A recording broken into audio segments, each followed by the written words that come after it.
সম্মানিত দর্শক, দেখতে পাচ্ছেন বৃষ্টি নামছে। দুলাল মহান এই যে আমাদের দুলালদা গাছ বৃষ্টির কারণে আজকে ঘরে কাজ করে নাই, আজকে ফার্নিচারে কাজ করতেছি। তো হয় জন্য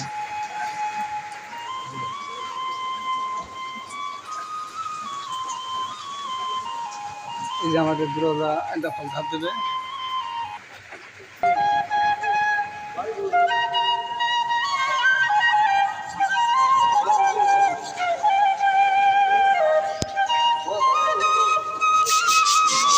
সম্মানিত দর্শক, এটা একটি বোট, এবার পিছনে মেরে দেবো ইনশাল্লাহ।